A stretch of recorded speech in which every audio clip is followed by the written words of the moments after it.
ॐ स्थापकाय च धर्मस्य सर्वधर्मस्वरूपिणे अवतारवरिष्ठाय रामकृष्णाय ते नमः। जननीं शारदां देवीं रामकृष्णं जगद्गुरुं पादपद्मे तयोः स्थित्वा प्रणमामि मुहुर्मुहुः। नमस्ते जतिराजाय विवेकानन्दसूरये सचित् सुख स्वरूपाय स्वामिने तापहारिणे। हृदयेश्वर ठाकुर, माँ स्वामी जी, जगतरनाथ प्रभु जगन्नाथ, माँ समलेश्वरी को शरण कमल हृदय भरा प्रणाम। आज पवित्र संध्यारे उपस्थित ठाकुर माँ संतान मानक मोर हृदय भरा प्रणाम।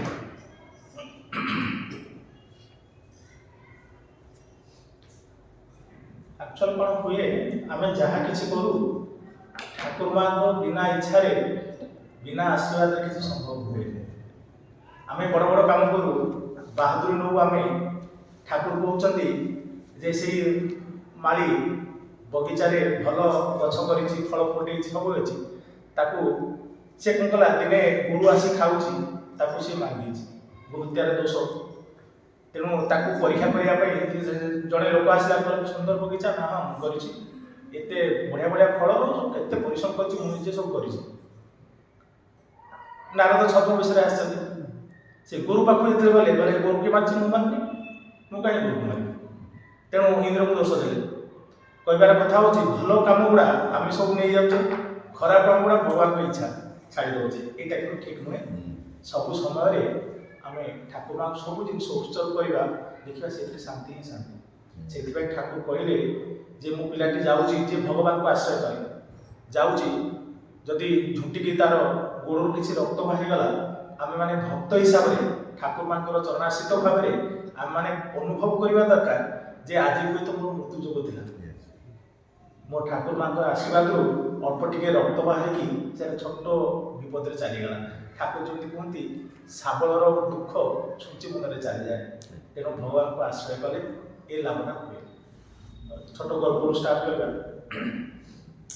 सहर में चुट्टी काटापी दाढ़ी काटा जो दाढ़ी लंबी जाए चुट्टी लंबी जाए आम जाऊ कौटी सेलून सेलून पाख सेलून जाऊ से सेलून नापी थाए सी आम चुट्टी आ दाढ़ी को काटिकी सफा सुतरा कर दिए आम खूब परिष्कार देखा जाऊ भल देखा जाऊ जमी जड़े भक्त थे परिचित सेलून को जाइए से सेलून जे नापी से कहूँ भगवान दुनिया ना भगवान जब था मुझे सेलून छाड़ी घर को जाए मो स्त्री सब मो राग कलिगजिया अशांति घरे बसले अशांति मुझे समय थाए ये सेलून रे को शांति थाए आप कथा कहती अशांति भगवान ना एत दुख एत कष्ट मन है जीवन त्याग करदे से भक्त कहले से भक्ति कहले भगवान नहांती आप तुम के बुझ ना हाँ जब था से मन कथा बुझीपारती एत कष्ट एत दुख मोर कौन से दोष ना कि गले स्त्री समय चला जाए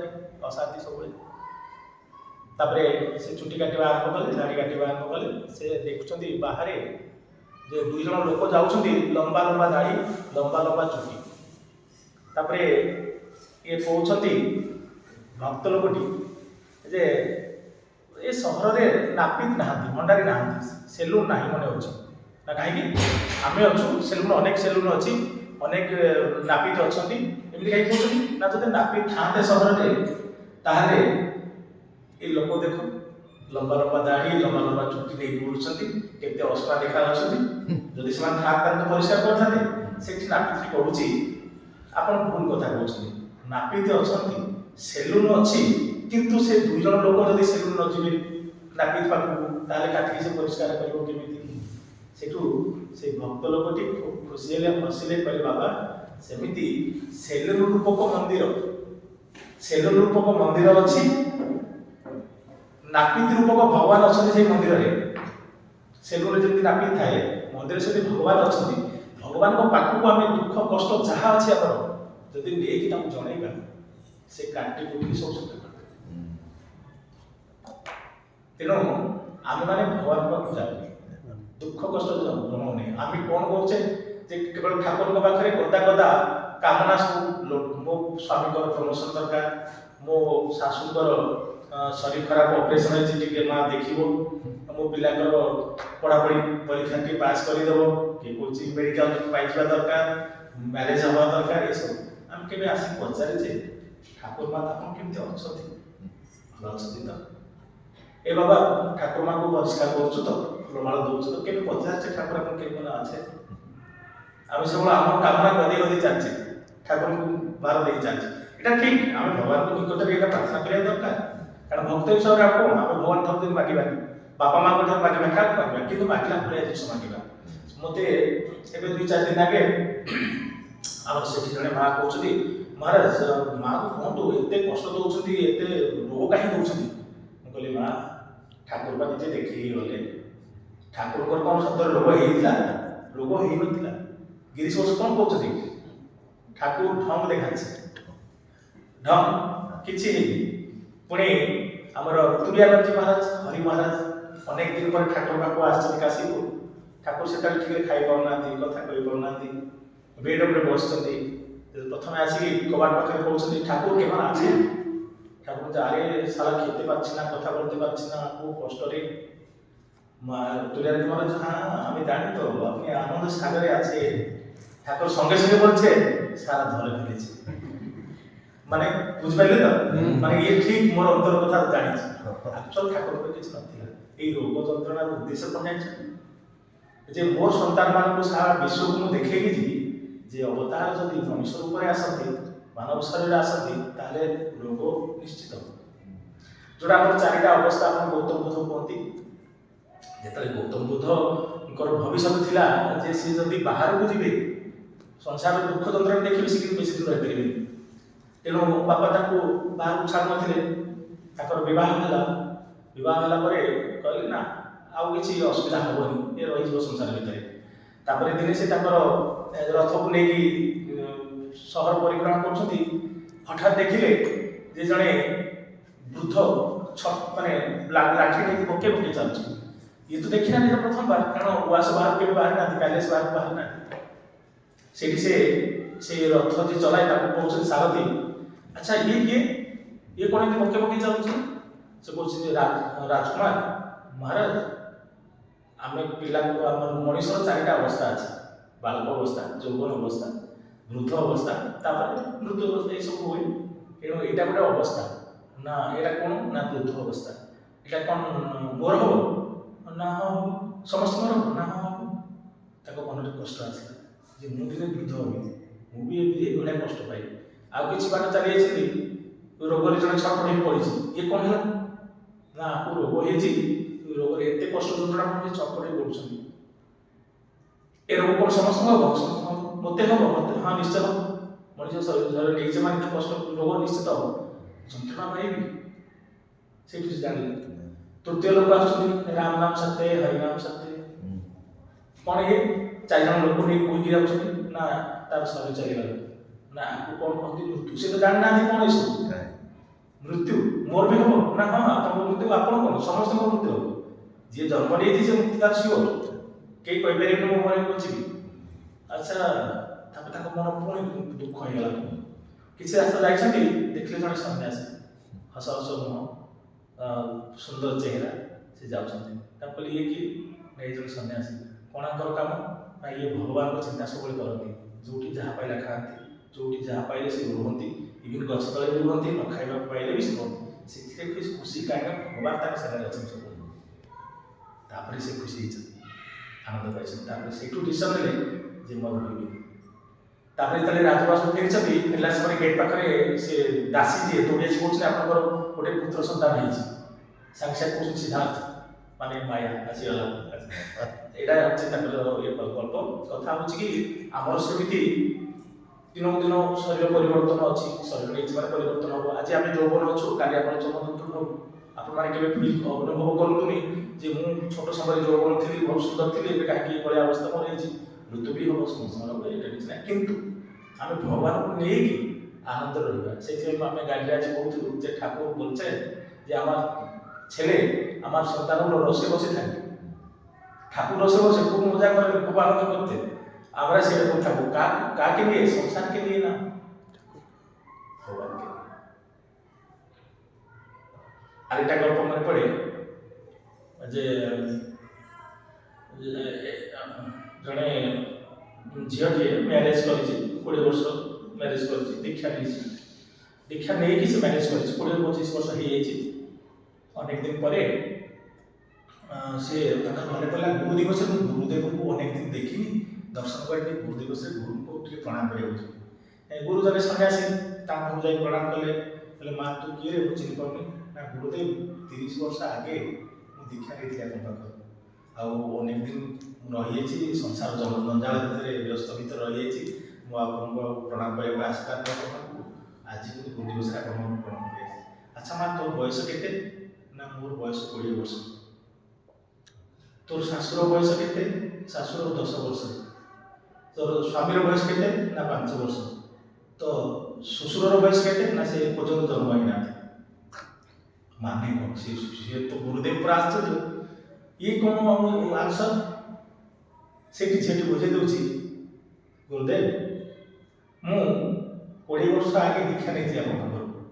ଦୀକ୍ଷା ନେବା, ଭଗବାନଙ୍କ ସହିତ ରହିବା, ସେଇଟା ହେଉଛି ରିଅଲ ଏଜ୍, ପ୍ରକୃତ ବୟସ ହେଉଛି ଯେଉଁଦିନ ଠାରୁ ଆମେ ଭଗବାନଙ୍କୁ ନେଇକି ସଂସାର କରିବା ବା ରହିବା, ସେଇ ଦିନଟା ହେଉଛି ଆମର ରିଅଲ ଏଜ୍।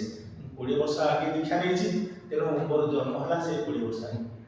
ତାପରେ ଗଲା ପରେ ଘରକୁ ଶାଶୁ ମାଙ୍କୁ ଅନେକ ବୁଝେଇଲି, ବୁଝିଲା ପରେ ଏଇ 5 ବର୍ଷ ହେଲା, ସେ 10 ବର୍ଷ ହେଲା ସେ ଦୀକ୍ଷା ନେଇଛନ୍ତି ଅନେକ ଗୁରୁଦେବ ଠାରୁ, ତାଙ୍କର ବୟସ ହେଲା 10 ବର୍ଷ। ତୁମର ସ୍ୱାମୀ? ନା ସ୍ୱାମୀକୁ ଅନେକ ବୁଝେଇଲି, ବୁଝିଲା ପରେ ଏଇ 5 ବର୍ଷ ହେଲା ମାଙ୍କ ପରେ ମା ଯଜ୍ଞ କରନ୍ତି, ଠାକୁର ପ୍ରଣାମ କରନ୍ତି, ଆମ ଘରଟାକୁ ମନ୍ଦିର ଭଳିଆ ହୁଏ, ସ୍ୱର୍ଗ ଭଳିଆ ହୁଏ। ତେଣୁ ସେ ଦେଖିକି ନିଜେ ପରିବର୍ତ୍ତନ ହେଲେ, 5 ବର୍ଷ ଆଗେ ସେ ଦୀକ୍ଷା ନେଇଛନ୍ତି। ଶ୍ୱଶୁର ବୁଝେଇ ମୁଁ ମୋ ସମୟ ଶେଷ, ସେ ଏକଦମ ନଉନାହାନ୍ତି, ବର୍ତ୍ତମାନ ସେ ଜନ୍ମ ହେଇନାହାନ୍ତି। କଥା ବୁଝିପାରୁଛୁ? ରିଅଲ ଏଜ୍ ହେଉଛି ଆମେ ଭଗବାନଙ୍କୁ ନେଇକି ଯେତେ ଦିନ ରହିବା, ସେଟା ହେଉଛି ରିଅଲ ଏଜ୍। ଠାକୁର କ'ଣ କହିଲେ? ଠାକୁର କହିଲେ ଯେ କଳି ହେଉଛି ଦୁଃସାଧ୍ୟ, କଳିର ପ୍ରଭାବ ଏତେ। 200 ବର୍ଷ ଆଗେ ଠାକୁର କହି ଯାଇଛନ୍ତି କଳିର ପ୍ରଭାବ ରହିବ କାମିନୀ କାଞ୍ଚନ। କଥା ମନ୍ତ୍ର ଆପଣ କେତେ ଥର ପଢ଼ିବେ, କାଉଣ୍ଟ କରିବେ, କାମିନୀ କାଞ୍ଚନ। ଆଉ ଗୋଟେ ଜିନିଷ, ଠାକୁରଙ୍କର ସମାଧି କେତେ ସମାଧି, କେତେ କାମିନୀ କାଞ୍ଚନ ଚାଲିଛି। କଳିର ପ୍ରଭାବ ହେଉଛି କାମିନୀ କାଞ୍ଚନ। ଏଇଥିରୁ ମୁକ୍ତି ପାଇବା ପାଇଁ କଳିର ଦୁଃସାଧ୍ୟ, ମାନେ ସ୍ୱାମୀ ସ୍ତ୍ରୀ ଭିତରେ ଟିକେ ବିଶ୍ୱାସ ନାହିଁ। ଆଜିକାଲି ଦେଖୁନାହାନ୍ତି, ଘରେ ଘରେ ଅଶାନ୍ତି। ଆର ଗୋଟିଏ କାରଣ ହେଉଛି ଲ୍ୟାକ୍ ଅଫ୍ ସ୍ପିରିଚୁଆଲିଟି। ଆମ ପାଖରେ ଆଧ୍ୟାତ୍ମିକ ଚେତନା ନାହିଁ। ଭଗବାନଙ୍କୁ ଯେ ନେଇକି ଆମେ ସଂସାର କରିବା, ଏଠି ମନେ ପଡ଼େ ଠାକୁର କହିଛନ୍ତି ଯେ ସଂସାର କରିବାକୁ ଯିବା ପୂର୍ବରୁ ଗୋଟେ କାମ କରିବାକୁ ପଡ଼େ। କେମିତି? ଆଜି ସକାଳେ କଥା ହେଉଥିବ ଯେ ଆମେ ପଣସ ଯେତେବେଳେ ଭାଙ୍ଗିବା, କାଠ ପାଚିଲା ପଣସ, ସେତେବେଳେ କ'ଣ ହୁଏ? ଅଠା ଲାଗେ। ଅଠା ଯଦି ନ ଲାଗିବ ତାହେଲେ ଆମେ କ'ଣ କରୁ?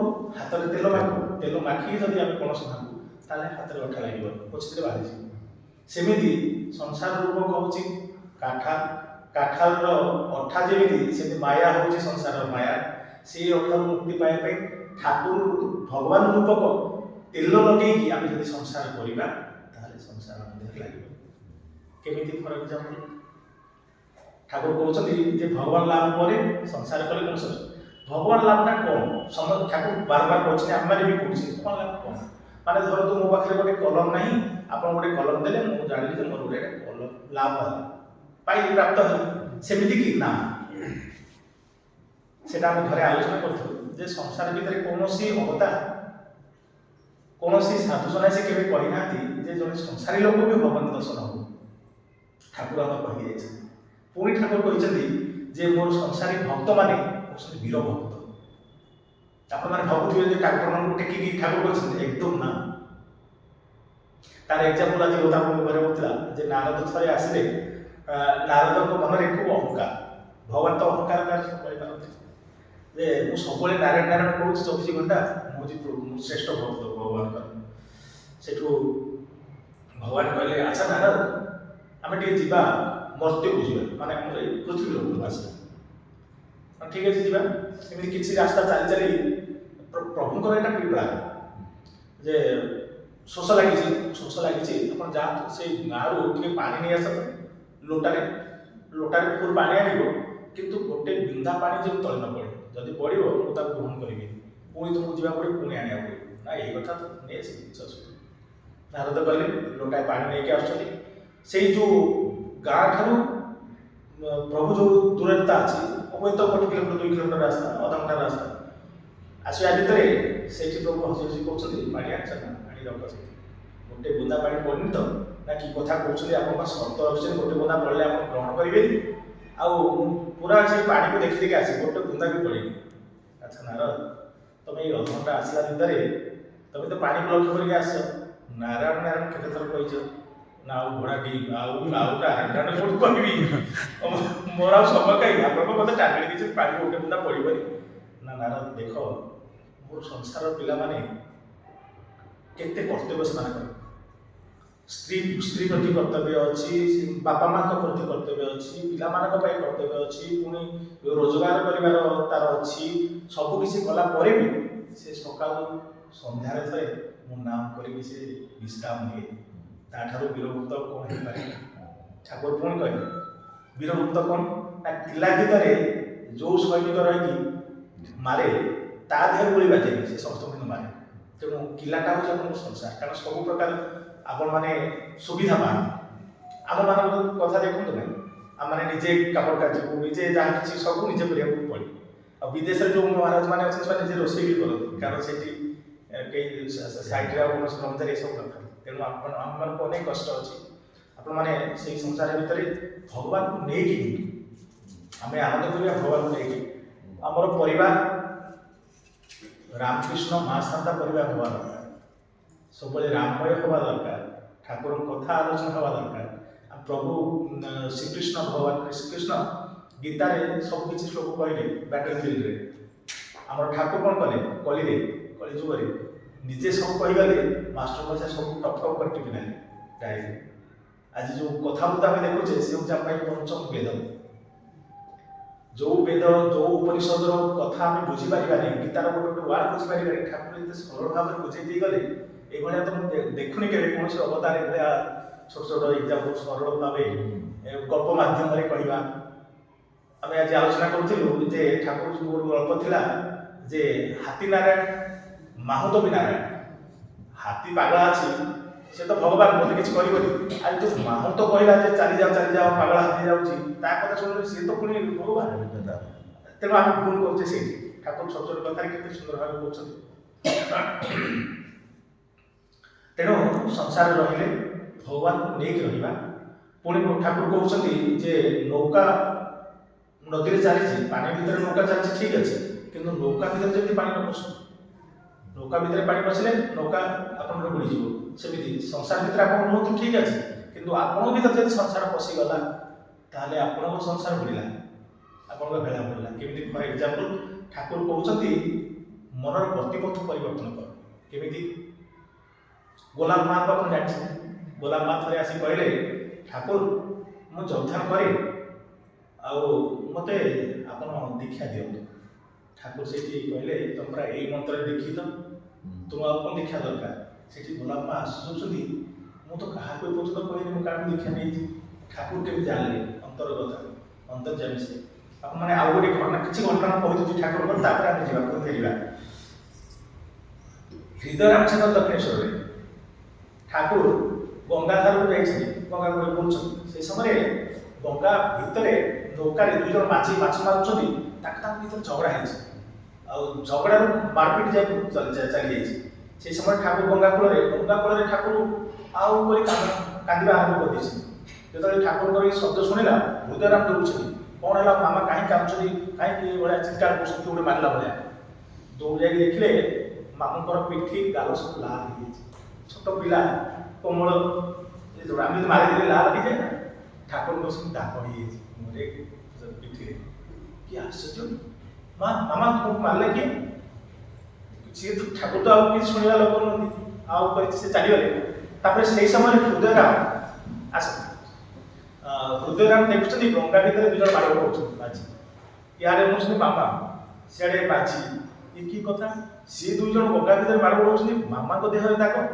माने कथा ये तो प्रभु ये तो होउछन्ति अवतार पुरुष ताकर कष्टटा ये होउछन्ति आ सहित लिंक अछि रामायण जेतले प्रभु श्री रामचंद्रଙ୍କର अभिषेक होउछि माँ सीता को उद्धार करके आसला परे राम राज्य तापर जेतले अयोध्या को फेरी से अभिषेक होला अभिषेक परे हनुमान अनेक दिन परे भाविले जे मु प्रभु बापू जीवी दर्शन करियो हनुमान आश्चर्य देखिले से आमर लाट्रिन व्यवस्था नाला पड़िया सब पाइखाना करते जड़े भद्र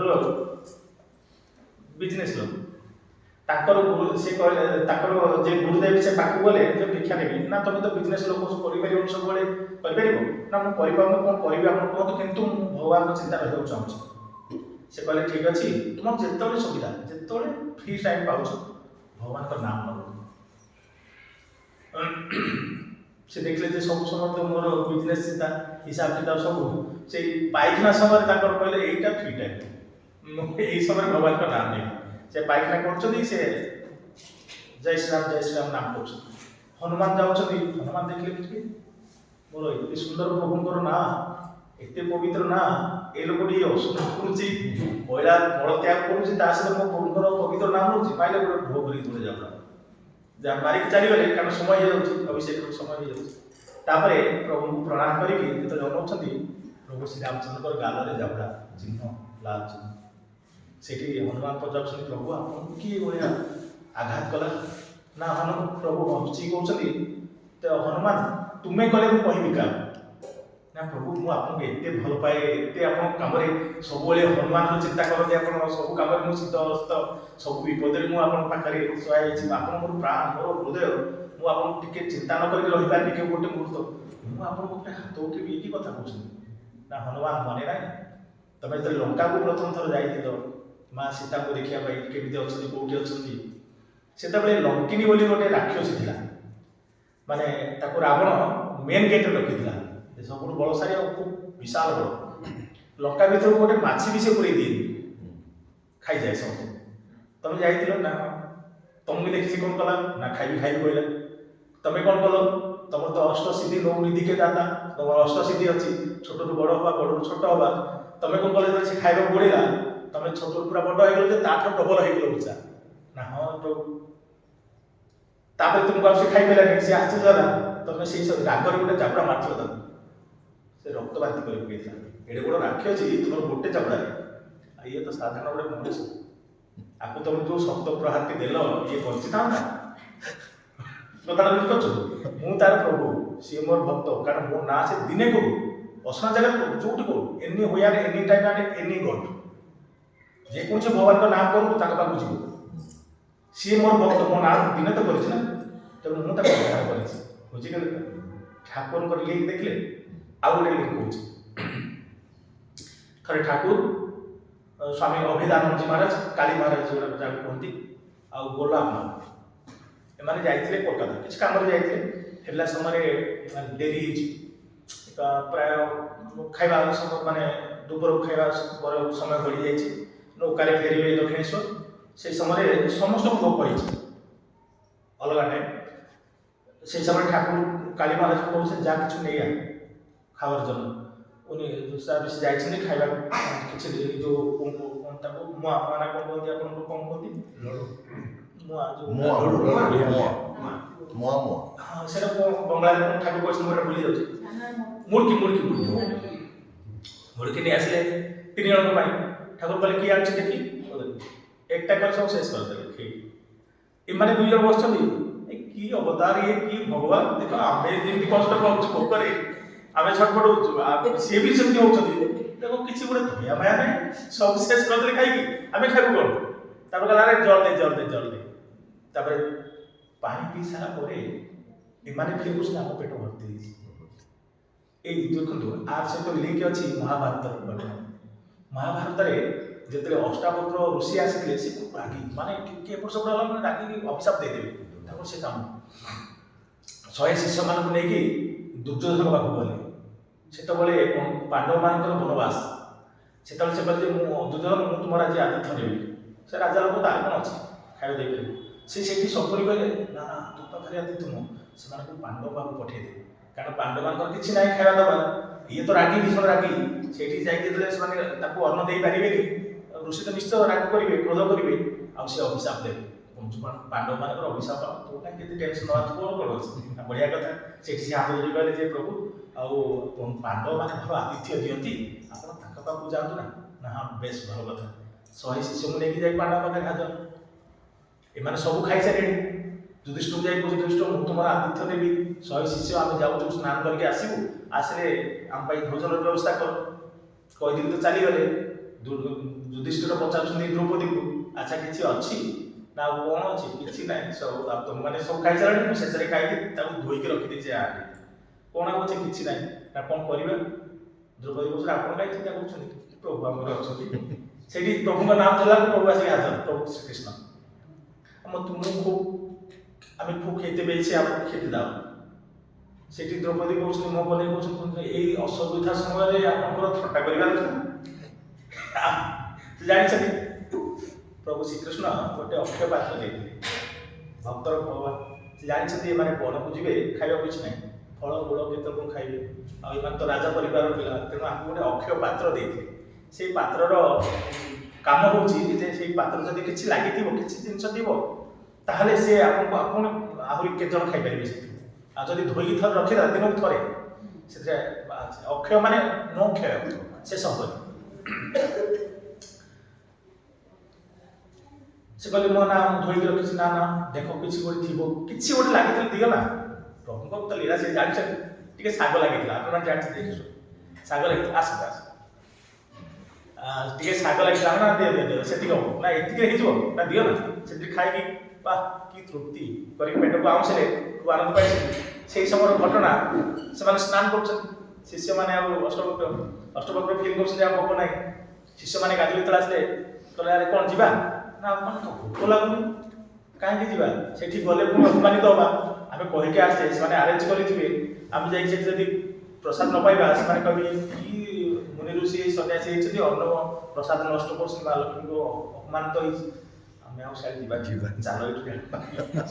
ସେ ସେଇଠୁ ଚାଲିଛି। ତେଣୁ ଏଇଟା ଭଗବାନଙ୍କର ଭକ୍ତ ପ୍ରତି କେତେ ଆଶୀର୍ବାଦ। ଦେଖନ୍ତୁ, ଯେତେବେଳେ ମହାଭାରତର କଥା, ଯେତେବେଳେ ପିତାମହ ଭୀଷ୍ମ ସରଶଯ୍ୟାରେ, ସେତେବେଳେ ପ୍ରଭୁ ଶ୍ରୀକୃଷ୍ଣଙ୍କୁ ଅନେଇକି ହସୁଛନ୍ତି, ପୁଣି ବି କାନ୍ଦୁଛନ୍ତି।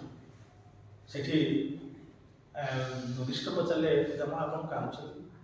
ନା ଆରେ ତୁ ବୁଝିବୁନି, ଯୋଉ ପ୍ରଭୁ ତୁମକୁ ଛାଇ ଭଳିଆ ଅଛନ୍ତି ତୁମ ସାଙ୍ଗରେ, ତୁମମାନଙ୍କର କଷ୍ଟ ଜାଣୁନି। ବଡ଼ ଆଶ୍ଚର୍ଯ୍ୟ ଲାଗେ। ଦେଖନ୍ତୁ, ମା କୁନ୍ତି କ'ଣ କହିଲେ, ବାବା ଯଦି ତୁମେ ମୋତେ ଆଶୀର୍ବାଦ କରିବାର ଅଛି, ଖାଲି ଦୁଃଖ ଦିଅ, କାରଣ ଦୁଃଖ ହେଲେ ମୁଁ ତୁମେ ମନେ ପଡ଼ୁଛି। ତେଣୁ ଦୁଃଖରେ ତୁମକୁ କେବଳ ଡାକିବି। ଆମେମାନେ ସୁଖରେ ଭୁଲି ଯାଉ, ଦୁଃଖ ସମୟରେ ମନେ ପଡ଼େ, ଏଇଟା ସତ କଥା। ତେଣୁ ଦୁଃଖ, ଆମେ ପୁଣି ଫେରିଯିବା ସେଠି ଯେ ଠାକୁର କହିଲେ ଯେ ସଂସାର ଆମେ କେମିତି କରିବା, ଆମେ ସଂସାରୀ ମଣିଷ, ସଂସାର କେମିତି କରିବା, ତାପରେ କଥା ମୋତେ ସବୁବେଳେ ପ୍ରଥମ ସେକେଣ୍ଡ ପେଜରୁ ଆରମ୍ଭ ହେଇଛି। ତାକୁ ମାଷ୍ଟର ମାଉସୀ ଚାପୁଡ଼ା ଦେଇଛନ୍ତି। ପ୍ରଥମେ କହିଲେ, ତୁ বিয়ে করেছো? না হ্যাঁ করেছি। এই দেখ রে বিয়ে করেছি তো ছেলে মেয়ে, হ্যাঁ ছেলে হচ্ছে, এই দেখ দেখ আবার ছেলে হয়েছে রে, মানে তাকে কেমিতি ଥଟ୍ଟା କରୁଛନ୍ତି। କିଏ ଭାବିଲେ କ'ଣ ସଂସାର କରିବା, ବିଏ କରିବା, ছেলে মেয়ে ହବା, ଏଇଟା କ'ଣ ଅପରାଧ? এটা ପଚାରିବା ପୁଣି ପଚାରୁଛି, ତୁମର ସ୍ତ୍ରୀ ଧର୍ମପତ୍ନୀ ଜ୍ଞାନୀ ନା ଅଜ୍ଞାନୀ? ଏ ତ ମାଷ୍ଟର ଲୋକ, ପାଠଶାଠ ପଢ଼ିଛନ୍ତି, ଇଏ ଭାବିଲେ ବୋଧେ ଇଂଲିଶ କି ପଢ଼ାଶୁଣା ସ୍କୁଲ କଲେଜ ଗଲେ ସେମାନଙ୍କୁ ଶିକ୍ଷିତ ଜ୍ଞାନୀ ବୋଲି କହିବା, ଯେଉଁମାନେ ଯାଇନାହାନ୍ତି ସେମାନଙ୍କୁ ଅଜ୍ଞାନୀ ବୋଲି କହିବା। ନା ସେ ଅଜ୍ଞାନୀ। ଠାକୁର ପୁଣି ଗୋଟେ ଚାପୁଡ଼ା ମାରିଲେ, ଓ ସିଏ ଅଜ୍ଞାନୀ, ତୁମେ ଜ୍ଞାନୀ। ନା ଦେଖନ୍ତୁ କାହାର ଅହଙ୍କାର କେମିତି ଠାକୁର ଧୀରେ ଧୀରେ ନଷ୍ଟ କରୁଛନ୍ତି। ଠାକୁର ପୁଣି କହୁଛନ୍ତି, ଭଗବାନଙ୍କୁ ଜାଣିବା ହେଉଛି ଜ୍ଞାନୀ, ନ ଜାଣିବା ହେଉଛି ଅଜ୍ଞାନୀ। କେତେ ସୁନ୍ଦର ଭାବେ ବ୍ୟାଖ୍ୟା କଲେ ଦେଖି। ଠାକୁର କହୁଛନ୍ତି ଯେ ଆମେ ସଂସାର ଭିତରେ ଆମେ ଯେଉଁ ମାୟା ବୋଲି ସମସ୍ତେ ଭାବୁଛେ, ଗୋଲାପ ମା ସେଇ କଥା କହିଲେ ଯେ ଠାକୁର କେମିତି ଜାଣିଲେ ମୁଁ ଦୀକ୍ଷା ନେଇଛି ବୋଲି, ମୁଁ ତ କାହାକୁ କହିନି। ପୁଣି କହୁଛନ୍ତି, ଠାକୁର ମୁଁ ଯେତେବେଳେ ଜପ ଧ୍ୟାନ କରେ, ସେତେବେଳେ ମୋ ଭାଇର ପୁଅଟି ସବୁବେଳେ ମୋ ଚକ୍ଷୁରେ ଚାଲି ଆସେ। ଆମମାନେ ଯେତେବେଳେ ଜପ ଧ୍ୟାନ କରୁ, ଯାହା ବି ସେ ଭଲ ପାଉ, ସେ ଆମ ଚକ୍ଷୁରେ ଚାଲି ଆସେ। ମୁଁ କେମିତି କରିବି, ମୋର ମାୟାରେ ପଡ଼ିଯାଇଛି ଠାକୁର। ସେଠି ଠାକୁର ହସୁଛନ୍ତି, କହୁଛନ୍ତି ଯେ ବୃନ୍ଦାବନକୁ ଜଣେ ସାଧୁ ଯାଉଥିଲେ, ଯିବା ସମୟରେ ସନ୍ଧ୍ୟା ହେଇଯାଇଛି। ଗୋଟେ ଗାଁରେ ବୃଦ୍ଧ ଜଣେ ଲୋକ ତାଙ୍କ ଘରେ ଯାଇ କହିଲେ ବାବା ଆଜି ରାତିଟା ମୁଁ ଟିକେ ତୁମ ପାଖରେ ରହିପାରେ, କାଲି ସକାଳୁ ମୁଁ ବୃନ୍ଦାବନ ଚାଲିଯିବି। ନା ହଁ ବାବା ହଁ ଆପଣ ମହାରାଜ ରହିପାରନ୍ତି। ତେଣୁ ସେ ରହୁଛନ୍ତି। ରାତିରେ ଭୋଜନ ପରେ ସେଇ ବୃଦ୍ଧ ଲୋକଟି ଆସି କହୁଛନ୍ତି ବାବା ମୋର ଗୋଟେ ପ୍ରଶ୍ନ ଅଛି, ମୁଁ ବି ଅନେକ ଥର ଭାବୁଛି ବୃନ୍ଦାବନ ଯିବା ପାଇଁ, କିନ୍ତୁ ଏଇ ନାତି ଟୋକାଟା ପାଇଁ ଯାଇପାରୁନି। ପୁରା ସବୁ ମାୟା ଲଗେଇ ଦେଇଛି। ସକାଳୁ ଉଠିବ ମୋ ଉପରେ ଘୋଡ଼ା ହେଇକି ଚାଲିବ, ତାକୁ ଗପ ନ ଶୁଣିଲେ ସେ ଖାଇବନି, ମୁଁ ଖୁଆଇବି, ମୋ ପାଖରେ ଶୋଇବ, ସେ ଦୁନିଆ କଥା। ଏତେ ମାୟାରେ ପଡ଼ିଛି ଆଉ ଭଗବାନଙ୍କୁ ଭୁଲିଗଲେଣି। ସେଠି କିଛି ଉପଦେଶ ଦିଅନ୍ତୁ। ସେଠି କହିଲେ ଯେ ଦେଖ ଗୋଟେ କାମ କର, ଆକ୍ଚୁଆଲି ସେମାନେ ମାୟା ନୁହନ୍ତି। ଏଠି ଦିଟା କଥା ଆସେ ଷ୍ଟୋରି। ଆପଣ ବୋରିଂ ଫିଲ୍ କରୁଛନ୍ତି? ମଝିରେ ଯାଇକି ଷ୍ଟୋରି ପୁରଉଛି, ଆପଣ ବୋରିଂ ହେବେ। ଯେ ଷ୍ଟୋରି ଏମିତିକା ଯେ ଯେଉଁମାନେ ମାଙ୍କଡ଼ ଧରନ୍ତି ସେମାନେ ଗୋଟେ ପ୍ଲାନ୍ କରନ୍ତି। ଯେଉଁ ଗଛରେ ମାଙ୍କଡ଼ ଥାଏ, ମାଙ୍କଡ଼ ମାନେ ବାଦାମ ଖାଇବାକୁ ଭଲ ପାଆନ୍ତି। ଇଏ କ'ଣ କରେ ନା ସେ ଗୋଟେ ବାଉଁଶ କାଠିର ଗୋଟେ ଜାଲି ତିଆରି କରିଦିଏ। ଯେ କୋଠି ଖାଲି ହାତ ଯିବ, ମାଙ୍କଡ଼ମାନଙ୍କର ଗୋଟେ ହାତ ଯିବ, ତା ଭିତରେ କିଛି ବାଦାମ ରଖିଦିଏ। ସେ ମାଙ୍କଡ଼ମାନେ ଦେଖୁଥିବେ, ଗଛ ତଳେ ରଖିଦେବ, ରଖିଦେଇକି ଚାଲି ଆସେ। ସେ ଝୁଡ଼ିଟାକୁ ବାନ୍ଧିଦିଏ ଗୋଟେ ଡୋରିରେ। ମାଙ୍କଡ଼ମାନେ କ'ଣ କରନ୍ତି, ବାଦାମ ବାଦାମ ଦେଖାଯାଉଛି କାରଣ ବାଉଁଶ ଏମିତି ଛାଡ଼ି ଛାଡ଼ି କରନ୍ତି ଦେଖାଯାଏ। ସେମାନେ ଓହ୍ଲାନ୍ତି, ଭିତରେ ହାତ ପୁରାନ୍ତି, କ'ଣ ଧରନ୍ତି ବା ଆଉ ଆସେନି। କଥାଟା ବୁଝିପାରିଲେ? ହାତ ପୁରେଇଲା ଏମିତି ପଶିଗଲା, ଯେତେବେଳେ ଧରିଲା ଏମିତି ହେଇଗଲା ନା, ଆଉ ସେ ବାହାରିବନି। ମାଙ୍କଡ଼ ଛଟପଟ ଛଟପଟ ହୁଏ। ସେ ଭାବେ ଯେ ଏଇ ଯନ୍ତ୍ରଟା ମୋତେ ଧରିଛି, କିନ୍ତୁ ଯନ୍ତ୍ର ତାକୁ ଧରେନି। କଥାଟା ବୁଝିପାରୁଛୁ? ଆମେ ଭାବୁ ଯେ ସଂସାର ଆମକୁ ଧରିଛି, ସଂସାର ଆପଣଙ୍କୁ କେବେ ଧରିନି, ଆପଣ ସଂସାରକୁ ଧରିଛନ୍ତି। ସେଇଥିପାଇଁ ତ ମାୟା ମନରେ ପଡ଼ିছে। এই যে এক কমলি মুझे छोड़ा नहीं तार গল্প ଅଛି। যে ଗୋଟେ ଭାଲୁ ଭାସି ଯାଉଥିଲା ନଦୀରେ ଟଖର ପାଣିରେ, ସେ ସମୟରେ ଗୋଟେ ମଣିଷ ବି ଭାସି ଯାଉଥିଲା। ଭାଲୁ ଚାହୁଁଛି ଗୋଟେ ଆଶ୍ରମ ପନ୍ଦରଟା କେମିତି କୂଳରେ ପହଞ୍ଚିବି, ମଣିଷଟି ବି ଭାବୁଛି। ଦେଖିଲା ଯେ ଗୋଟେ ଇଏ ଭଳିଆ ବସ୍ତା ଭଳିଆ ଗୋଟେ ଜିନିଷ ଭାସି ଯାଉଛି, ସେ ତାକୁ ଭାବିଲା ଯେ ବସ୍ତାକି କ'ଣ ଉଡ଼େଇଥିବ, ତାକୁ ଜାପି ଦେଉଛି। ଭାଲୁ ବି ଦେଖିଲା ଯେ ଆରେ କିଏ ମୋତେ ଧରିଲାଣି, ଇଏ ଗୋଟେ କାଠ ଗଣ୍ଡି ଗୋଟେ, ସେ ବି ଜାପି ଧରିଛି। ତାକୁ କୂଳରୁ ଜଣେ କହୁଛନ୍ତି ଆରେ କାହାକୁ ଧରିଛୁ, ନା ଗୋଟେ କମ୍ବଳକୁ ଧରିଛି। ନା କମ୍ବଳକୁ ଛାଡ଼ି ସେ କମ୍ବଳ ମାୟା। ନା ନା अरे कमली को तो मैंने छोड़ दिया, मुझे वो छोड़ दिया कारण बालू धरिଛି। ତେଣୁ ଆମେ ଯେତେ ସଂସାର କଲେ ବି ଆମେ ଭାବୁଛେ ସଂସାର ଆମକୁ ଧରିଛି, ସଂସାର ଆମକୁ ଧରିନି। ଆକ୍ଚୁଆଲି ସଂସାରକୁ ଆମେ ଧରିଛେ ମାଙ୍କଡ଼ ଭଳିଆ। ଯଦି ସେଇ ଲୋଭରେ ସେ ଛାଡ଼ିଦେବ ତାହେଲେ ହାତ ଆରାମରେ ଆସିବ, ସେ କେବେ କରିବ। କାରଣ ଲୋଭ ଔଷଧ ସେମିତି ସେ ଧରି ରହିଥିବ, ତାପରେ ସେ ମାଙ୍କଡ଼ ଧରା ହେଇଯାଏ। ଠାକୁରଙ୍କର ବେଷ୍ଟ ଏକ୍ଜାମ୍ପଲ। କଥାମୃତରେ ସବୁ ଅଛି, ଆପଣମାନେ କଥାମୃତରେ ପାଇବେ। ଆମେ ବାହାର ଜିନିଷ କିଛି କହୁନା। କଥାମୃତରେ ଠାକୁର କହୁଛନ୍ତି ଯେ ଚିଲ ଗୋଟେ ମାଛ ନେଇକି ଚାଲିଗଲା, ତାକୁ ଦେଖିକି କାଉମାନେ ତା ପଛରେ ଗୋଟେଇଲେ, ତାକୁ ଖୁମ୍ପିଲେ, ସେ ରକ୍ତାକ୍ତ ହେଇଗଲା। ଯେତେବେଳେ ହାଲିଆ ହେଇଗଲା, ରକ୍ତାକ୍ତ ହେଲା, କହିଲା ମୁଁ ଆଉ ପାରିବିନି, ମାଛଟାକୁ ଛାଡ଼ିଦେଲା, ଛାଡ଼ି ଯାଇ ଗୋଟେ ଗଛ ଉପରେ ବସିଲା। କାଉମାନେ ଚିଲକୁ ଛାଡ଼ିକି ସେ ମାଛ ପଛରେ ଗୋଡ଼େଇଲେ।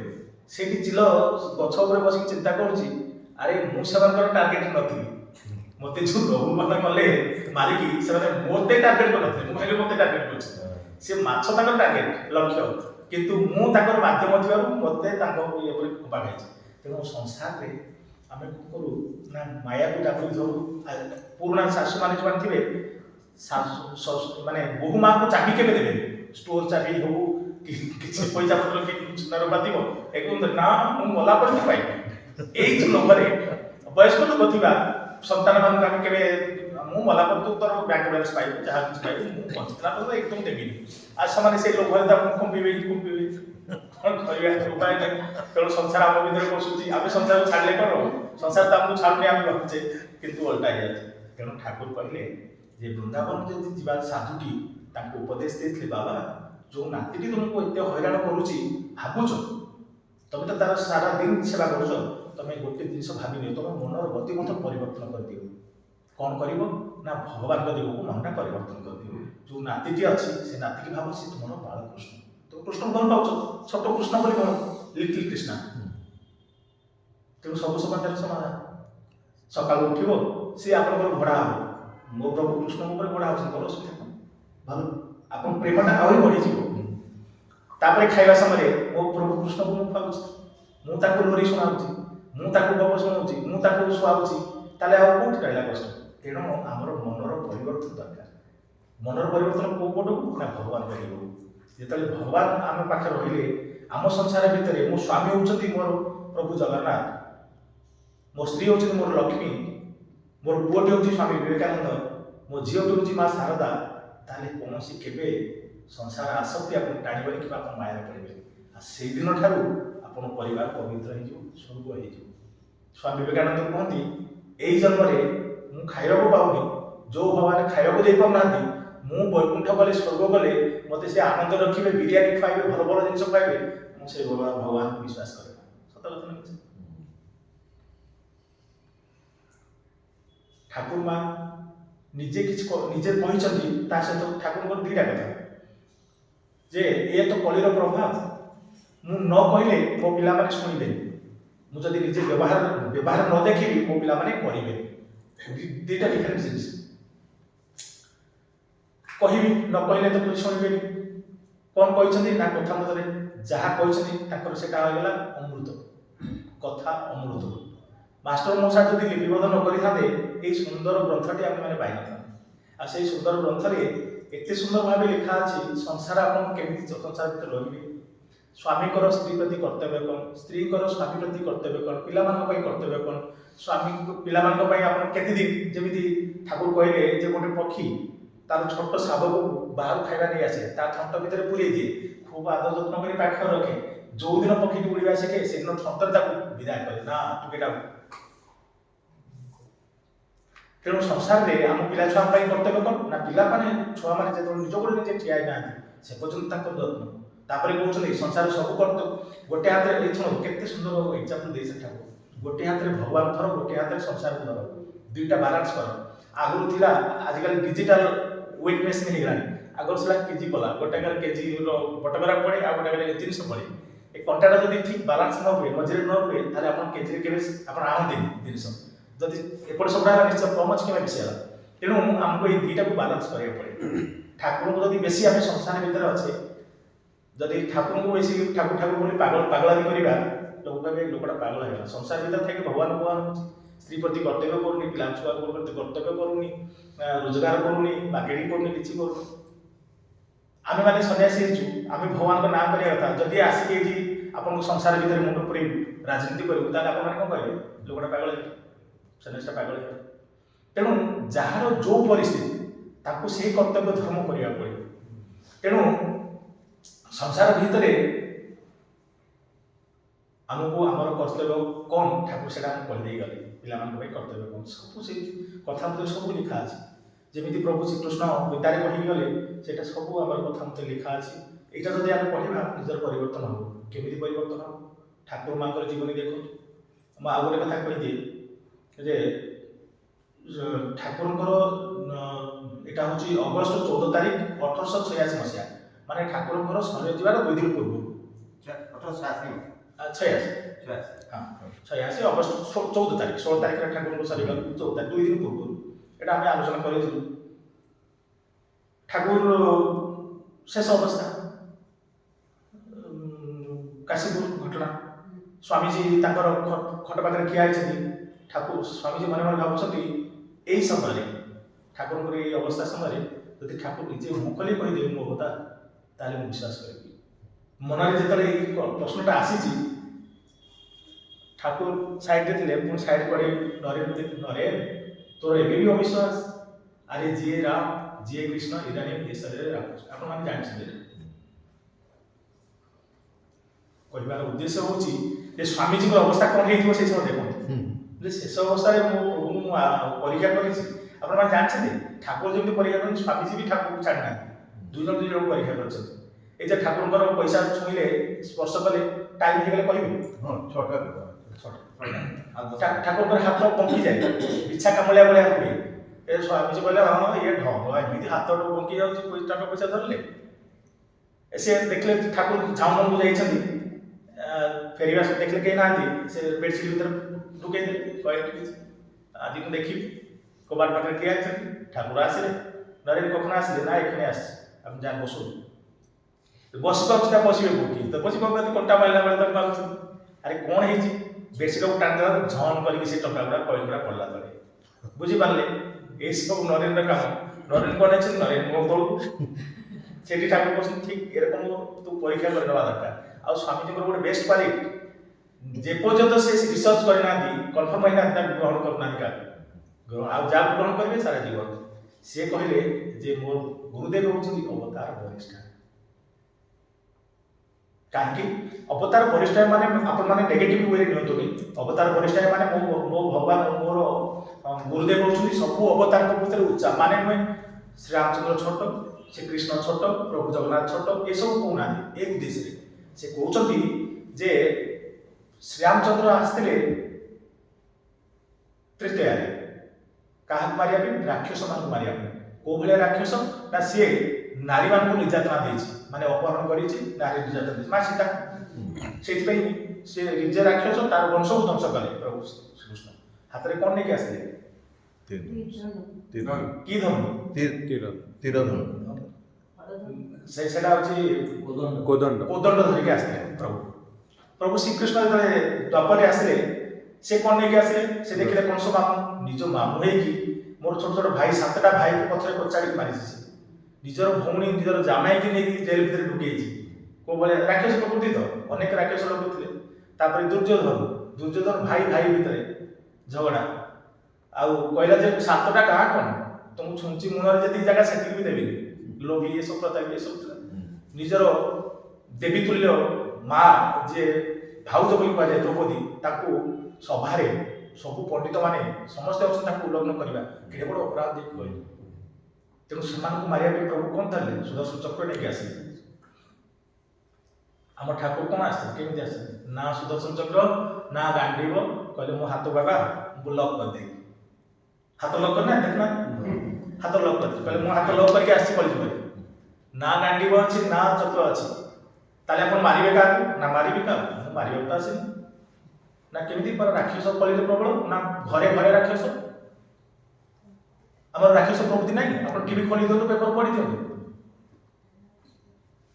ଦେଖନ୍ତୁ କେତେ ରାକ୍ଷସ। ମା ସୀତାଙ୍କୁ ସେଠି ଉଠେଇ ନେଇଥିଲା, ଅନେକ କିଛି ମାନେ ସ୍ପର୍ଶ ବି କରିନି। ଆଜିକାଲି ରାକ୍ଷସ କଣ କରୁଛନ୍ତି ଆପଣମାନେ ଜାଣନ୍ତି? ଘରେ ଘରେ ଅଶାନ୍ତି, ରାକ୍ଷସ ପ୍ରବୃତ୍ତି ଆମ ସମସ୍ତଙ୍କର ଅଛି। ଆମର ସବୁ 3ଟା ଲେବୁଲ ଅଛି, 3ଟା ଷ୍ଟେଜ ଅଛି। ଏଇଟା ସ୍ୱାମୀଜୀ ବଳରାମ ବାବୁଙ୍କୁ କହିଥିଲେ। ବଳରାମ ବାବୁ ଯେତେବେଳେ ଠାକୁର ସରି ଚାଲି ଯାଇଛି, ବଳରାମ ବାବୁ କହୁଛନ୍ତି ନରେନ ଠାକୁର আসলে চলে গেলে আমাদের কি হবে? স্বামীজি বলরাম বাবু মুখ অনেক হাসি বলছেন, বলরাম বাবু আপনি এই কথা বলতে পারছেন? আমরা কি হয়েছে? কিছু পরিবর্তন হয়নি। আমরা ছিলাম রাক্ষস, অসুর ছিলাম। ঠাকুর আসার পরে মানব হয়েছে আমরা। এখনই ঠাকুরের বার্তা নিয়ে আমরা নিজের ব্যবহার পরিবর্তন করে আমরা হব দেবতা। 3টা লেভেল, রাক্ষস, মানব, দানব, মানব আর দৈবକୁ ଯିବା। ଆଉ ସେଇଥିପାଇଁ ତ କୁହାଯାଏ ଅହମ୍ ବ୍ରହ୍ମାସ୍ମି, ମୁଁ ଭଗବାନଙ୍କର ଅଂଶ, ଭଗବାନ ମୋର ବାବା, ମୋର ମା। ମୁଁ ରାକ୍ଷସ ପ୍ରବୃତ୍ତି କୋଉଠି ଆସିବ? ଆମ ଘର ଭିତରେ ଯଦି ଆମେ ସମସ୍ତଙ୍କୁ ଠାକୁର ମା ସ୍ୱାମୀଜୀ ବୋଲି ଭାବିବା, ତାହେଲେ ରାକ୍ଷସ ପ୍ରବୃତ୍ତି ଆସିବନି। ମୁଁ ଯଦି ଆପଣମାନଙ୍କୁ ମୋ ମା ଶାରଦା ବୋଲି ଭାବିବି, ଆପଣଙ୍କୁ ଗାଳି କରିପାରିବି ନା, ଖରାପ କଥା କହିପାରିବି ନା, ଖରାପ ନଜର ବି କହିପାରିବି। ସମାଜ ଆଜି ତଳୁ ତଳୁ ଯାଉଛି ଏଇ ଗୋଟିଏ କାରଣ ପାଇଁ। ଆମେ ଆଉ ଗୋଟେ କଥା କହୁ, ରାମାୟଣରେ ମାନେ ରାକ୍ଷସ ପ୍ରବୃତ୍ତି ଆଉ ଏଇ ଯୋଉ ଝଗଡ଼ାଝାଟି ହୁଏ ଗୋଟେ ଦେଶ ମଧ୍ୟରେ ଥିଲା, ଲଙ୍କା ଆଉ ଅଯୋଧ୍ୟା ମଧ୍ୟରେ ଥିଲା। ଯେତେବେଳେ ଆସିଗଲେ ଆମେ ଦ୍ୱାପରକୁ, ସେତେବେଳେ ଭାଇ ଭିତରେ, ପରିବାର ଭିତରକୁ ପଳେଇ ଆସିଲା ରାକ୍ଷସ ପ୍ରବୃତ୍ତି। ଏଇ କଳିଯୁଗରେ ସେଟା ଆଉ ପରିବାର ଭିତରେ ନାହିଁ, ଆମ ଭିତରେ ପଶିଗଲା। ଆମ ଭିତରେ ରାକ୍ଷସ ପ୍ରବୃତ୍ତି। ମାନେ ଦେଖନ୍ତୁ କଳିରେ ଏତେ ଦୁଃସାଧ୍ୟ। ଏଇ କଳିରେ ସେଇ ପ୍ରଭୁ ଆମର ଯିଏ ରାମ ହେଇକି ଆସିଥିଲେ, ଯିଏ କୃଷ୍ଣ ହେଇକି ଆସିଥିଲେ, କୋଉ ଘରେ ସତ୍ ନାହିଁ, କୋଉ ଘରେ ମାନେ ଭଲ ବ୍ୟବହାର ସତ୍ ବ୍ୟବହାର ନାହିଁ। ସମସ୍ତେ ସମସ୍ତଙ୍କୁ ଡାଉଟ୍ କରୁଛନ୍ତି, କିଛି ଗୋଟେ କରନ୍ତୁ ଡାଉଟ୍ କରିବେ। ସମସ୍ତଙ୍କର ଲକ୍ଷ୍ୟ ଠାକୁର କରୁଛନ୍ତି ସମସ୍ତଙ୍କ ନିମ୍ନମୁଖୀ, ପେଟ ଚିନ୍ତା ମାନେ ଇନକମ୍ ଚିନ୍ତା, ରୋଜଗାର ଚିନ୍ତା। କେହି ଉର୍ଦ୍ଧ୍ୱମୁଖୀ ନୁହନ୍ତି, ଭଗବାନ ଚିନ୍ତା କେହି କରୁନାହାନ୍ତି। ସବୁ ଟଙ୍କା, ଏଇ କାମିନୀ କାଞ୍ଚନ, ଟଙ୍କା ଆସିଲେ ତ ହବ ସବୁ। ତେଣୁ ଏଇ ପରିସ୍ଥିତିରେ ଭଗବାନ ଆସିଛନ୍ତି ବିନା ଅସ୍ତ୍ରରେ। କମ୍ କାଠିକର ପାଠ। ଆମେ ଏତେ ସବୁ ରାକ୍ଷସ, ମାନେ ସାରା ୱାର୍ଲଡରେ 800 କୋଟି ରାକ୍ଷସ ଅଛି। 800 କୋଟି ରାକ୍ଷସକୁ ମାରିଲେ ଗୋଟେ ଗୋଟେ କେହି ରହିବାନି, ତାଙ୍କର ସୃଷ୍ଟି ଚାଲିବ କେମିତି? ସେ କହିଲେ ମୁଁ ସଂହାର କରିବାକୁ ଆସିନି, ମୁଁ କଳିରେ ଆସିଛି ସଂସ୍କାର କରିବି। ସଂସ୍କାରର ଏକ୍ସାମ୍ପଲ, ବେଷ୍ଟ ଏକ୍ସାମ୍ପଲ ହେଉଛନ୍ତି ଗିରୀଶ ଘୋଷ। ଗିରୀଶ ଘୋଷ ନିଜେ କହୁଛନ୍ତି ଯେ ମୁଁ ଏଭଳିଆ କୌଣସି ପାପ କରିନି, ଦୁନିଆରେ କୌଣସି ପାପ ନାହିଁ ମୁଁ କରିନି। ମୁଁ ଯୋଉଠି ବସେ 7 ହାତ 8 ହାତ ମାଟି ଅପବିତ୍ର ହେଇଯାଏ। ମୁଁ ଏତେ ମଦ ଖାଇଛି, ଯଦି ବୋତଲ ବଦଳରେ ବୋତଲ ରଖିବି, ଏସିଆର ସବୁଠୁ ବଡ଼ ଶୃଙ୍ଗ ହେଉଛି ଏଭରେଷ୍ଟ, ତାର ଉଚ୍ଚା ହେଇଯିବ। ସେ ନିଜେ କହୁଛନ୍ତି ଖୋଲ ଖୋଲା। ଏଡ଼େ ବଡ଼ ପାପୀକୁ, ଏଡ଼େ ବଡ଼ ମଦ୍ୟପକୁ ଶ୍ରୀରାମକୃଷ୍ଣ ସ୍ପର୍ଶ ଆସିକି ପବିତ୍ର କରିଦେଇଛି। ଠାକୁର ଚାଲିଯିବା ପରେ ଗିରିଶ ଘୋଷ ଥରେ ଯାଉଥିଲେ ଗଙ୍ଗା ସ୍ନାନ କରିବାକୁ। পড়িশা লোক বলছে, গিরিশ বাবু কোথায় যাচ্ছেন? একটু গঙ্গা স্নান করবো। হ্যাঁ যান যান যান, অপবিত্র হয়ে গেছেন তো, একটু পবিত্র হয়ে আসবেন। না রে বোকা, আমি পবিত্র হতে যাচ্ছি না, মা গঙ্গাকে পবিত্র করতে যাচ্ছি। মা গঙ্গাকে স্পর্শ করবো, শ্রীরামকৃষ্ণর আশীর্বাদের স্পর্শে অত পবিত্র আমি হয়ে গেছি, উনাকে পবিত্র করতে যাচ্ছি। কত বিশ্বাস! ঠাকুর কହୁଛନ୍ତି গরিশর বিশ্বাস কুণ্ড পাইনি। সেই মধ্যକୁ ନିଜକୁ ପରିବର୍ତ୍ତନ କରିଦେଲେ ଠାକୁର। ସୁରେନ୍ଦ୍ର ମିତ୍ର ବୁଢ଼ା ମଧୁଆ, ଆମ ଠାକୁରଙ୍କର ନା ସବୁ ଅଦ୍ଭୁତ ଭକ୍ତ, ସବୁ ମଦ୍ୟପ, ସବୁ ପାପି ତାପି ସମସ୍ତଙ୍କୁ ଉଦ୍ଧାର କରିଛନ୍ତି। ଏମାନେ ହେଉଛନ୍ତି ଗୋଟେ ଗୋଟେ ଏକ୍ଜାମ୍ପଲ, ବଡ଼ ବଡ଼ ରାକ୍ଷସ ମାନେ, ଏମାନଙ୍କୁ କେତେ ସୁନ୍ଦର ଭାବେ ପରିବର୍ତ୍ତନ କରିଛନ୍ତି। ସୁରେନ୍ଦ୍ର ମିତ୍ର ବୁଢ଼ା ମଧୁଆ ସବୁବେଳେ ମଦ, ଠାକୁର ତ ସବୁ ଜାଣନ୍ତି, କିନ୍ତୁ ଆପଣ ମନେ ରଖନ୍ତୁ ଗିରିଶ ଏତେ ମଦ ଖାଆନ୍ତି, କିନ୍ତୁ ଗୋଟେ ଦିନ ଠାକୁର କହିନାହାନ୍ତି ଗିରିଶ ତୁମେ ଛିଡ଼ିଯାଅ। କିନ୍ତୁ ଯଦି ଠାକୁର କହିଥାନ୍ତି ସେ ଛାଡ଼ି ପାରିଥାନ୍ତେ, କିନ୍ତୁ କେବେ ଗୋଟେ ଦିନ କହିନାହାନ୍ତି। ପୁଣି କହୁଛନ୍ତି ଭକ୍ତମାନେ ଯେମିତି ଆପଣମାନେ ବସୁଛନ୍ତି, ଗିରିଶ ଆଡ଼େ ଆସୁଛନ୍ତି, ଜଣେ ମଦ୍ୟପରେ ଯେମିତି ପାଦ ଏପଟ ସେପଟ ପଡ଼ିକି ଆସେ, ଗିରିଶ ଆସିছে ଠାକୁର, କାରଣ ସେ ଜାଣିନି ଆସୁନା ତୋ ମାସରେ ସାରା କିଏ ଅଛି, ନା ନା ପାଏ ଦିଅ ଦିଅ ପଡ଼ିছে।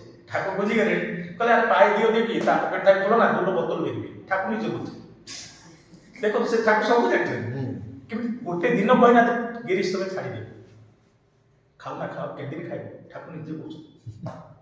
ଦେଖନ୍ତୁ ଅଟୋମେଟିକ୍ ପରିବର୍ତ୍ତନ। ସେ ତ ଆମର ଏକ୍ଜାମ୍ପଲ, ସେ ତ ଆମକୁ ସଂସ୍କାର ସଂହାର କରିବାକୁ ଠାକୁର ଆସିନାହାନ୍ତି, ସଂସ୍କାର କରିବାକୁ ଆସିଛନ୍ତି। ସୁରେନ୍ଦ୍ର ମିତ୍ର କହୁଛନ୍ତି, ଆଚ୍ଛା ସୁରେନ, ତୁମେ ଯାହା ଗ୍ରହଣ କରିବ, ଜଳ ହଉ ଖାଦ୍ୟ ହଉ ଯାହା କିଛି ହଉ, ମାଆକୁ ଟିକେ ନିବେଦନ କରି ଖାଇବ। ସନ୍ଧ୍ୟା ସମୟ ଯେତେବେଳେ ସେ ଆନନ୍ଦ କରୁଛନ୍ତି, ଏ ମଦ ବୋତଲ ଆସି ସବୁ ଏଇଠି ଢାଳିଛନ୍ତି, ଆରେ ଠାକୁର ତ କହିଛନ୍ତି ମୁଁ ନିବେଦନ କରି ଖାଇବି ପିଇବି ସବୁ କିଛି, এইটা কোন ମୁଁ ମାଆକୁ ଅର୍ପଣ କରିପାରିବି? ଯା ଠିକ୍ କରି ଛାଡ଼ିଛନ୍ତି, ସେଇ ତ କୁହ, ଏଇ ତ ସଂସ୍କାର। ଆମେ ଠାକୁର ମାଙ୍କୁ ଗ୍ରହଣ କରିଛେ, କଳି ଯୁଗର ଅବତାର ସିଏ, ଅବତାର ବରିଷ୍ଠ ସ୍ୱାମୀଜୀଙ୍କର ସିଏ, କାହିଁକି ନା ଏଇ କଳିରେ ଆମମାନଙ୍କୁ ସଂହାର କରିବାକୁ ଆସିନାହାନ୍ତି, ସଂସ୍କାର ଦେବା ପାଇଁ ଆସିନାହାନ୍ତି। ଆମେ ପରିବର୍ତ୍ତନ ହେବା କୋଉଥିରେ? ତାଙ୍କ ବାର୍ତ୍ତା ଦ୍ୱାରା, ତାଙ୍କ ନିଜର ବ୍ୟବହାର ଦ୍ୱାରା। ପୁଣି ଗୋଟେ ଛୋଟ ଏକ୍ଜାମ୍ପଲ କହୁଛି, ସମୟ ତ ନାହିଁ, ଭଲ ଭଲ ପ୍ରସଙ୍ଗ ଥିଲା ଆଜି, ଯେ ଠାକୁର ମାଙ୍କ ଭିତରେ ପରିବର୍ତ୍ତନ। ଦେଖ ସେ ହେଉଛନ୍ତି ଆମର ଆଦର୍ଶ, ତାଙ୍କର ବାର୍ତ୍ତା ହେଉଛି ଆମ ପାଇଁ ଜୀବନର ସବୁ କିଛି। ନିଜେ ଠାକୁର କହିଲେ ଯେ ମୁଁ ଯାହା କହିଛି ତମାନେ କରିବ ନିଶ୍ଚିତ, ମୁଁ ଯଦି ନ କରିବି ତମେ କ'ଣ ଶିଖିବ? ଯେତେବେଳେ ମା ପ୍ରଥମେ ଆସୁଛନ୍ତି, ଠାକୁର କହୁଛନ୍ତି ବାଳବେଳା ଦେଖିକି ଆସିଲ, ମୋ ମଥୁର ବାବୁ ଚାଲି ଯାଇଛି, ତୁମ ସେବା କିଏ କରିବ? ଶରୀର ଖରାପ, ପାଖରେ ରଖିକି ସେବା କରୁଛନ୍ତି ଠାକୁର। ପୁଣି କହୁଛନ୍ତି ତ କେତେଟା ରୁଟି ଖାଅ? ମା ଲଜ୍ଜାଶୀଳ, ଆପଣମାନେ ଜାଣିଛନ୍ତି, ଓଢ଼ଣା ଲଗେଇକି ରୁହନ୍ତି ନିଜର ସନ୍ତାନ, ସନ୍ନ୍ୟାସୀ ସନ୍ତାନମାନଙ୍କ ପାଖରେ ବି ସେ ଲଜ୍ଜାଶୀଳ, କେମିତି କହିବେ ମୁଁ ଏତେ ଖଣ୍ଡ ରୁଟି ଖାଏ? ଠାକୁର ପୁଣି କହୁଛନ୍ତି ନା ନା, ମୋ କହିବାର ଉଦ୍ଦେଶ୍ୟ ହେଉଛି ତମେ ଗୋଟେ ଦିନରେ କେତେ ରୁଟି, ମାସକରେ କେତେ ରୁଟି ଖାଅ, ବର୍ଷକରେ କେତେ ଖାଅ, ତାର ହିସାବ ମୁଁ କରିବି, ତାର ପଇସା ମୁଁ ତୁମ ପାଇଁ ରଖିଦେବି, ତା ସୁଧରେ ତୁମେ ଚଳିବ। ଦେଖନ୍ତୁ ଠାକୁରଙ୍କର ପାଠପଢ଼ା ବନ୍ଦ ଥିଲା କାହିଁକି? ଚତୁର୍ଥ ପର୍ଯ୍ୟନ୍ତ ପଢ଼ିଲେ, ଏଇ ଚାଲ କଲା ବିଦ୍ୟା ମୁଁ ପଢ଼ିବିନି ବୋଲି ତାଙ୍କର ପ୍ରତିବନ୍ଧ ହେଇଗଲା ପଢ଼ା ସେଇଠି, କାରଣ ହିସାବ ମୁଁ କରିପାରିବିନି। ଟଙ୍କା ଧରିଲେ ତାଙ୍କର ହାତ ବଙ୍କିଯାଏ। ଆପଣମାନେ ଜାଣିଛନ୍ତି ସେ ଆମର ଆସିଥିଲା ଜଣେ ବାଳୁଆଳି, ତା ନା କ'ଣ? ଲକ୍ଷ୍ମୀ ନାରାୟଣ। 10,000 ଟଙ୍କା সেই সময়, এবার কেতে হবো? 10 কোটি মধ্যে হবো। সেতବେଳେ আমি লোভ দেখেছি ঠাকুর আপনার জন্য। ঠাকুর আরে আমি কি হবে, আমি তো টাকা স্পর্শ করতে পারি না, তুমি যাও মার কাছে। ঠাকুরଙ୍କର এটা ବି ପରୀକ୍ଷା ମା, ମାଙ୍କ ପାଖକୁ ଯେତେବେଳେ ଗଲେ, ସେ କହିଲେ ମା ନା, ଠାକୁର କ'ଣ କହିଲେ ନା, ଠାକୁର କହିଲେ ମାଙ୍କ ପାଖକୁ ଯା, ମା ଯଦି ଇଚ୍ଛା ହୁଏ ରଖ। ଏଇ ଇଚ୍ଛା ୱାର୍ଡ ଶୁଣିଲା ପରେ ମା କହିଲେ ମୁଁ ରଖିପାରିବିନି, କାହିଁକି ନା ମୁଁ ଏଇ ପଇସା ଦେଲେ ତ ଠାକୁରଙ୍କ ସେବାରେ ଲଗେଇବି, ସିଏ ଯଦି ଚାହୁଁନାହାନ୍ତି ମୁଁ ଖାଇ ଲଗେଇବି। ଯଦି ଏଇ କଳି ଯୁଗର ସ୍ତ୍ରୀ ଲୋକ ହେଇଥାନ୍ତେ, 10 କୋଟି କେ ନେଇକି ଆସିଛି, ସ୍ୱାମୀ ମନା କରୁଛନ୍ତି, ସ୍ତ୍ରୀ କହିବେ ସତ ଲୋଭ, ଲୋଭ କେତେ? ମା ସେଭଳିଆ ପବିତ୍ରା ବୋଲି ନିଜେ କହୁଛନ୍ତି, ମୋ ସ୍ୱାମୀ ଯଦି ମନା କରୁଛନ୍ତି, ତାଙ୍କ ସେବାରେ ମୁଁ କେମିତି ଲଗେଇବି? ନା ଅସମ୍ଭବ, କାରଣ ଲୋଭ ଆସକ୍ତି ଆସେ। ମା କହୁଛନ୍ତି ମୋର ଏମିତିକା ସ୍ୱାମୀ, ମୋତେ ଫୁଲର ଗୋଟେ ଆଘାତ ବି ଦେଇନାହାନ୍ତି। ଆମେ ଗୋଟେ ଗୋଲାପ ଫୁଲ ଫୋପାଡ଼ି ଦେଲେ ଯେତିକି କଷ୍ଟ ହୁଏ, କଷ୍ଟ ହୁଏ କିଛି କଷ୍ଟ ହଉଛି, ସେତିକି ଆଘାତ ବି ମୋ ସ୍ୱାମୀ ଦେଇନାହାନ୍ତି। ଆଜିକାର ସ୍ୱାମୀମାନେ କ'ଣ କରୁଛନ୍ତି? ରାକ୍ଷସ, ତୁ ତା ତ କରୁଛନ୍ତି, ବ୍ୟବହାର ଖରାପ କରୁଛନ୍ତି, ମାର ପର୍ଯ୍ୟନ୍ତ ବି ଯାଉଛି କଥା, ଅନେକ ନିର୍ଯାତନା ଦେଉଛନ୍ତି। ଯଦି ସେ ଠାକୁର ମାଙ୍କ ଭଳିଆ ପବିତ୍ର ଜୀବନଯାପନ ଆମେ କରିବା, ଆମ ଘର ପବିତ୍ର ହେଇଯିବ, ସ୍ୱର୍ଗ ହେଇଯିବ।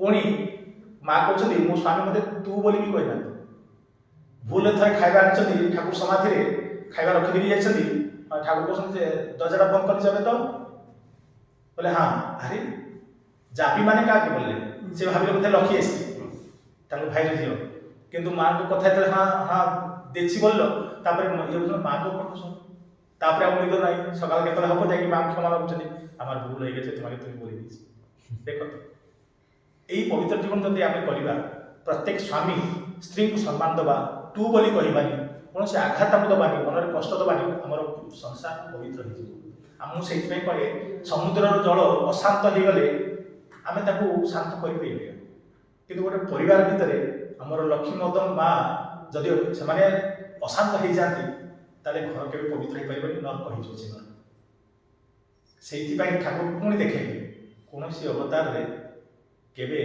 का स्त्री को ही पूजा करना फलहाणी काली पूजा माँ को सजे निजर जपमाला भी अर्पण कर ठाकुर माँ पूजा कर माने कौन आम मैंने कौन स्वामी मैंने स्त्री मान को आरती करवा पूजा करवा ना ठाकुर कहते जी सम्मान से सम्मान दवा दरकार घरे सी हूँ लक्ष्मी से घर को आपको पवित्र करेंगे से जब शांत रहे खुशी रही आनंद रही आप घर निश्चय सब पाल्टी आ जीवन सारा आम ये नर्क जंत्रणा पाइबा स्वामी स्त्री भर झगड़ा पिला छुआ भर झगड़ा घरे अशांति आपर जाकि भगवान पाखे शुभ शुभ पाइबा वैकुंठ लाभ पाइबा से संभव नुह ये सब कल्पना काल्पनिक तेणु भगवान ठाकुर जो ठाकुर माँ संपर्क यहीटा अनुभव करा देख आउ गोटे कथा चूड़ा महोत्सव को जावा भक्त मैंने माँ भक्त मैंने आस कहले माँ को जापर इच्छा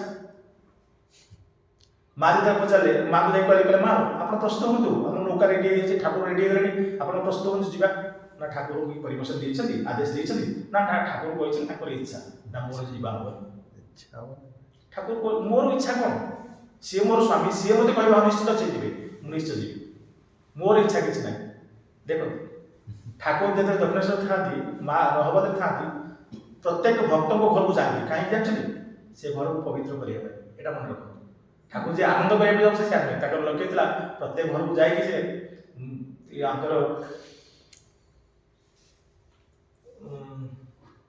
बलराम बाबू घर को जाए केते थर जाइए 100 थर जाइए से घर को जाई मंदिर करदे आम बलराम मंदिर बोली सब घर को जाए पवित्र कर जिते से भक्त घर को जाती माँ को कही जी आम जा माँ जुआड़े जाती ठाकुर कही जाती परामर्श नहीं जदि आम स्वामी स्त्री भितर यही संपर्क हम स्वामी जदि सार जो मेडिकल जी मैडम को कहीकि जी मुझे जाऊँगी मार्केट को जाऊँगी मैडम जो जी ड्यूटी को मेडिकल यही मुझे जाऊँगी मोर समय होगा संपर्क के सुंदर हम देख पाए आप मार्केट में जातु स्कूल जातु निज प्रोफेशन जातु जुआड़े भी जातु स्वामी खाली कहीकि जी स्वामी सेमती आपको कहीकि जी आप जहाँ भी पबले दुई जन बस परामर्श ने निज इच्छा किसी करेंगे पवित्र तेणु आम संसारी लोक आम मैंने केमी रहा संसार भितर ठाकुर अनेक किसी कहते गोटे गोटे क्लास दरकार से आलोचना हे समय आम ठाकुर माँ नहीं आम परिवार गठन करवा आम परिवार हूँ श्रीरामकृष्ण माँ श्रद्धा परिवार पे स्वामी विवेकानंद ये रकम